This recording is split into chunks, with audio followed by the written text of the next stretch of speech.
हैं body recomposition के बारे में। अब बॉडी रिकॉम्पोजिशन के बारे में सारी जानकारी आप लोगों को जाननी है, इसीलिए मैं ये वीडियो बना रहा हूं क्योंकि पिछले वीडियो में बहुत सारे कमेंट्स इसके बारे में आए थे। तो चलिए शुरू करते हैं बॉडी कॉम्पोजिशन के बारे में इंफॉर्मेशन को। और अगर आपको हमारे वीडियोस पसंद आते हैं तो make sure thumbs up button को जरूर क्लिक करना, यानी कि लाइक जरूर करना। तो भाई सबसे पहले ये समझते हैं कि ये बॉडी रिकॉम्पोजिशन नाम की चीज है क्या। अब देखो, बॉडी रिकॉम्पोजिशन ना एक फैंसी टर्म है, मतलब एक साइंस का आप समझ लो कि कुछ शब्द है जिसका बेसिक मतलब, नॉर्मल मतलब ये है लेमैन लैंग्वेज में कि आपकी बॉडी में मसल बिल्डिंग और चर्बी जो है, फैट लॉस, वो साथ साथ हो रही है। क्यों? क्योंकि बॉडी रिकॉम्पोजिशन शब्द जो आया है वो आया है बॉडी कॉम्पोजिशन से।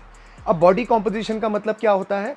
वो होता है कि आपके शरीर में कितना मसल है और कितना फैट है, यानी कि कितनी मसल मास है और कितनी फैट मास है।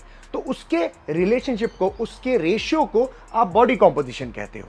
और एक अच्छे बॉडी कॉम्पोजिशन का मतलब होता है कि मसल बॉडी में ज्यादा होना और फैट कम होना। ज्यादा मसल फैट कम is good body composition, fat ज्यादा मसल कम इज बैड बॉडी कॉम्पोजिशन। इसीलिए इंसान को हमेशा अच्छे बॉडी कॉम्पोजिशन की तरफ जाना चाहिए, यानी कि मसल मास बढ़ाना चाहिए और फैट कम करना चाहिए। अब कई सारे लोगों को लगता है कि ये दोनों साथ में भी किया जा सकता है।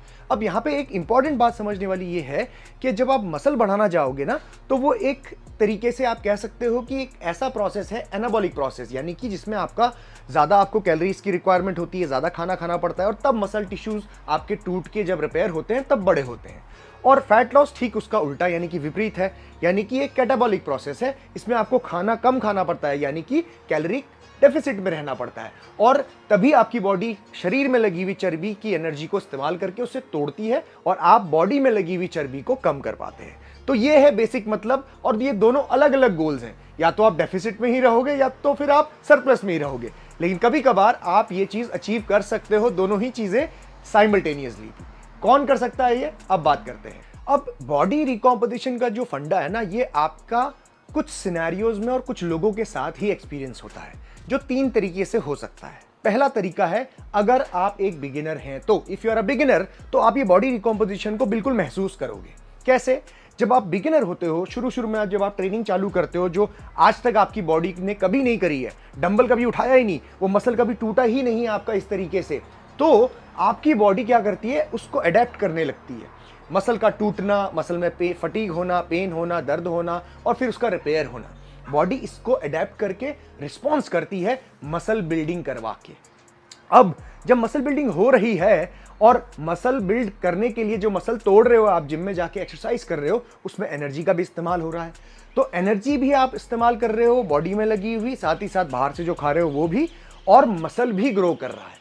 तो मसल का ग्रो होना और एनर्जी का ज्यादा कंज्यूम होना बॉडी से, ये आपका बॉडी रिकॉम्पोजिशन आपको करके देता है शुरुआती कुछ महीनों में। एज अ बिगिनर आप मसल भी बढ़ता हुआ देखेंगे और आपको ऐसा लगेगा कि मेरी मस्कुलर साइज भी बढ़ रहा है, क्योंकि आपकी बॉडी का जो चर्बी है, फैट है, वो भी आपको कम होता हुआ नजर आएगा। और ये हर एक बिगिनर महसूस करता है शुरुआती दिनों में, और इसी को कहा जाता है न्यूबी गेन्स। जब आप नए नए होते हो, एकदम फ्रेश ट्रेनिंग में, तो आप ये सारी चीजें एक्सपीरियंस करते हो। अब एज अ बिगिनर आपको ये जो बॉडी रिकॉम्पोजिशन का जो बेनिफिट है ना, ये कुछ टाइम तक ही नजर आता है। यानी कि हो सकता है कि 6-8 महीने, 10 महीने तक आपको शायद ये देखने को मिले कि हाँ, अभी मैं मसल भी बढ़ा रहा हूं और मैं श्रिंक भी हो रहा हूं इन टर्म्स ऑफ फैट। लेकिन एक टाइम ऐसा आएगा जब आपको ये लगेगा कि बस अब मेरी बॉडी वो चीज करना बंद कर गई है, क्योंकि अब मैं कंसिस्टेंट हो गया हूं। बॉडी अडेप्ट कर लेती है और बड़ी कंसिस्टेंट प्लेटो हिट करने लगती है, जो होगा ही सबके साथ।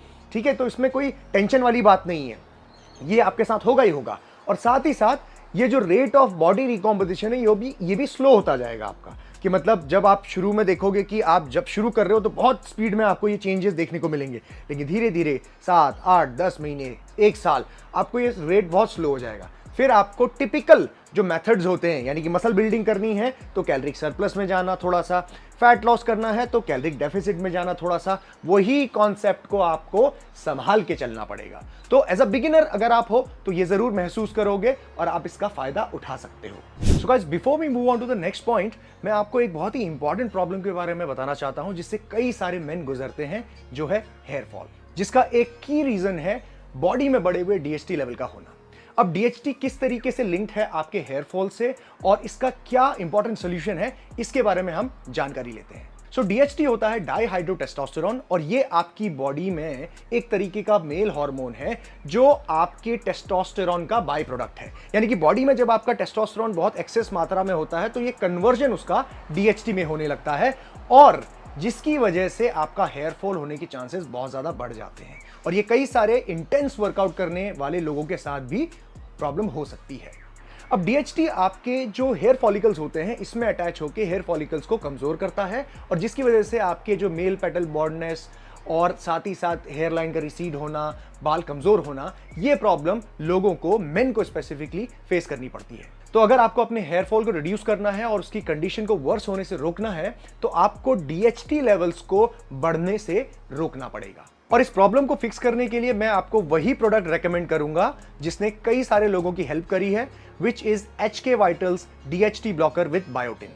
इसमें beta sitosterol and stinging nettle leaf extracts हैं जो इसमें मेन डीएचटी ब्लॉकिंग का काम करता है, जिसकी वजह से बालों का झड़ना कम होता है। इसमें बायोटिन भी है जो एक इंपॉर्टेंट विटामिन है बालों के लिए, जिससे बाल स्ट्रांग बनते हैं। आप इसको डेली कंज्यूम कर सकते हैं, एक टैबलेट अपने मील के बाद, और जब इसको आप 3 से 4 महीने तक इस्तेमाल करेंगे तो आपको बेस्ट रिजल्ट्स देखने को मिल सकते हैं। तो इसको इस्तेमाल करने के लिए आप रोज एक टैबलेट अपने मील के बाद इसको कंज्यूम कर सकते हैं जो आपके हेयर फॉल को डील करने में आपको हेल्प करेगा और 3 से 4 महीने तक जब आप इसको इस्तेमाल करोगे तो आपको बेस्ट रिजल्ट्स देखने को मिलेंगे। और अगर आप इसे अभी परचेज करना चाहते हैं तो नीचे डिस्क्रिप्शन बॉक्स में लिंक दिया हुआ है और साथ ही साथ एक डिस्काउंट कोड दिया हुआ है जो आप इस्तेमाल कर सकते हैं। Go have a look. Now let's move on to the next point. Alright, अब दूसरा सिनेरियो यहां पे होता है when you are coming back to the training after a gap. अब देखो, जब कोई इंसान बहुत ही लंबे वक्त से ट्रेन कर रहा था और वो अचानक से अपनी ट्रेनिंग छोड़ता है और एक गैप हो जाता है, लेट्स से कि 3 महीना, 4 महीना, 6 महीना, साल भर। अब जब वो इंसान ट्रेनिंग छोड़ने के बाद वापस जब आता है तो उसको भी बॉडी रिकॉम्पोजिशन देखने को मिलता है, यानी कि मसल साइज का बढ़ना और फैट का भी कम होना साथ ही साथ। क्यों होता है ऐसा? जब आप ट्रेनिंग छोड़ते हो तो अचानक से आपकी बॉडी में वो जो हार्डनेस है, वो फुलनेस है ना, वो श्रिंक होने लगती है। रीजन, क्योंकि जो मसल को इंपैक्ट मिलता था लगातार, मसल कैसे काम करता है पता है? जब तक उससे आप काम नहीं कराओगे ना तब तक वो अपने आप को बचा के नहीं रखेगा। सो कॉन्टिन्यूसली काम कराते रहना है मसल को, वही इंपैक्ट, वही वजन का, वही स्ट्रेंथ जो आप उठा रहे हो उसी तरह का इंपैक्ट मिलते रहना चाहिए, तभी अपने आप को वो मेंटेन करेगा। अब जब आप छोड़ते हो ट्रेनिंग, गैप देते हो, तो वो नहीं मिलता, जिसकी वजह से मसल उतना हार्ड और उतना फुलनेस नहीं रहती, जिसकी वजह से आप श्रिंक, छोटे नजर आते हो, मसल आपका ड्रॉप हुआ नजर आता है। इसके साथ साथ आपकी जो कैलोरी बर्न करने की कैपेसिटी है ना, एक्सपेंडिचर, वो भी कम हो जाता है क्योंकि आप ट्रेनिंग नहीं कर रहे हो। आप 1-1.5 घंटा जो ट्रेनिंग करते थे, जो कैलोरीज बर्न करते थे, अब वो नहीं हो रही है। दैट मीन्स आप जो फूड खा रहे हो वो भी आपकी सिस्टम में अब एज अ फैट ज्यादा स्टोर होने के चांसेस बढ़ जाते हैं, जिसकी वजह से आप छोटे भी लगते हो और फैटी भी लगते हो, यानी कि पूरा बॉडी कॉम्पोजिशन गड़बड़ होने लगता है। So this is the main reason जब आप गैप में जाते हो। लेकिन जब आप ट्रेनिंग में वापस आते हो गैप के बाद, तो आपकी बॉडी में क्या चेंजेस आते हैं? जब आप ट्रेनिंग में वापस आते हो तो वही तरीके से आपके मसल को वो इंपैक्ट मिलना चालू होता है, ग्रेजुअली, धीरे धीरे, ठीक है। और जैसे जैसे आप वो सेम इंटेंसिटी तक पहुंचते हो जो आपने छोड़ा था जहां पे बॉडी को, वहां जब पहुंचते हो, उसी सेम स्ट्रेंथ के वेट को उठाने लगते हो, वही पावर डालने लगते हो, तो ऑटोमेटिकली वो मसल अपने आप हार्डनेस, फुलनेस उसमें आने लगती है और वो रीगेन होने लगता है, अगर थोड़ा बहुत लूज हुआ भी होगा तो, क्योंकि मसल मेमोरी होती है। तो आपका मसल साइज बढ़ने लगता है और साथ ही साथ जो आप कैलोरीज को भी बढ़ा रहे हो, क्योंकि जब आप ट्रेनिंग करोगे तो कैलोरीज की रिक्वायरमेंट भी आपकी बढ़ेगी, तो वो करने की वजह से आपका मसल साइज बढ़ने लगता है। अब दूसरी बात, फैट क्यों कम हो रहा है? फैट इसीलिए कम हो रहा है क्योंकि कैलोरी एक्सपेंडिचर तो बढ़ ही रहा है, लेकिन साथ ही साथ जब आपका ट्रेनिंग चालू करते हो तो आपकी डाइट भी क्लीन करते हो, तो आप जो रैंडम खाना खा रहे थे, अननेसेसरी कुछ भी, अब वो नहीं खा रहे होते हो। आप थोड़ा बहुत रिस्ट्रिक्शन, कैलोरी रिस्ट्रिक्शन में कहीं ना कहीं अच्छे फूड्स, क्वालिटी फूड जिसमें आपको ज़्यादा से ज़्यादा न्यूट्रिशन मिले, कैलोरीज अननेसेसरी कम मिले, वो आप कंज्यूम करने लगते हो, यानी कि क्लीन होने लगती है आपकी डाइट। तो ट्रेनिंग भी इन्वॉल्व हो गई, इंटेंसिटी भी आ रही है, यानी कि मसल साइज भी बढ़ रहा है और डाइट भी क्लीन हो रही है, तो ये दोनों इंपैक्ट आपको साथ में मिलते हैं, जिसकी वजह से क्या होता है, मसल साइज भी बढ़ रही है, रीगेन हो रही है और फैट भी कम हो रही है। तो ये अमेजिंग टाइम होता है जब आप अपनी बॉडी के अंदर बॉडी रिकॉम्पोजिशन देख पाते हो, मसल गेन करना एंड फैट लूज करना।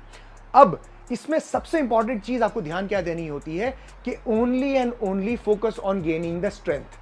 स्ट्रेंथ पे फोकस करना है। अगर यहां पे अपने आप को बॉडी में आपने कैलोरी डेफिसिट में डाल दिया ना, तो आपकी स्ट्रेंथ डेवलप नहीं होगी, और स्ट्रेंथ डेवलप नहीं होगी दैट मींस आपका मसल साइज वापस नहीं आएगा, और आप स्ट्रगल करते रहोगे कि भाई मसल क्यों नहीं बढ़ रहा है, मसल क्यों नहीं बढ़ रहा है, क्योंकि आप स्ट्रेंथ वापस नहीं लेके आ रहे हो। गैप के बाद हमेशा ग्रेजुअली स्ट्रेंथ बढ़ाने का एम करना चाहिए, और कैलोरीज को समवेयर अराउंड मेंटेनेंस कैलोरीज या मेंटेनेंस से थोड़ा ऊपर रखोगे ना, तो बॉडी रिकॉम्पोजिशन देखने को मिलेगा ही मिलेगा। नाउ अब ये 2 पॉइंट्स में आप देख रहे हैं कि बॉडी रिकॉम्पोजिशन आपको देखने को मिलता है, लेकिन तीसरा सिनेरियो जो मैं आपको बता रहा हूं ना, वो है आपका when you are active in training. ये एक ऐसा सिनेरियो है जहां पे आपको बॉडी रिकॉम्पोजिशन देखना बहुत ही रेयर होगा। इसका रीजन क्या है? जब आप ऑलरेडी कंसिस्टेंट हो, ऑलरेडी ट्रेनिंग कर रहे हो, आपको कई साल भी हो गए ट्रेनिंग करते हुए, आप इंटरमीडिएट एडवांस लेवल पे हो, अब आप यहां पे सोचोगे कि मुझे बॉडी रिकॉम्पोजिशन करना है, तो बॉडी इस तरीके से आपको देखने को नहीं मिलेगा बॉडी में आपको। क्यों? क्योंकि या तो आप कैलोरी सरप्लस में होगे, मसल बिल्ड कर रहे होगे, या फिर आप कैलोरी डेफिसिट में होगे जहां पे आप फैट लूज कर रहे होगे। अगर आप ये सोचोगे ना कि मैं इसको बैलेंस करके चलूंगा, बहुत ही मेंटेनेंस में रहूंगा और थोड़ा ऊपर रहूंगा, तो कोई भी गोल आपका ठीक से अचीव नहीं हो पाएगा। If you want to build muscle, specifically जब आप नेचुरली ट्रेन करते हो without the use of performance enhancing drugs, आप या तो मसल बिल्डिंग की तरफ पूरा फोकस करो, सरप्लस में रहो, बहुत ओवर एक्स्ट्रा कैलोरीज खाने की जरूरत नहीं है, but slight surplus is very important. तब तक आप मसल स्ट्रेंथ बिल्ड नहीं कर पाओगे। Strength is equal to muscle, तो स्ट्रेंथ जितना लिफ्ट कर रहे हो उतना ही मसल पे ट्रॉमा पड़ेगा, और उतना ही वो ब्रेक होगा, उतना ही ग्रो करेगा। ठीक है, तो एम फॉर वन थिंग जब आप एक्टिव कंसिस्टेंट ट्रेनिंग में हो।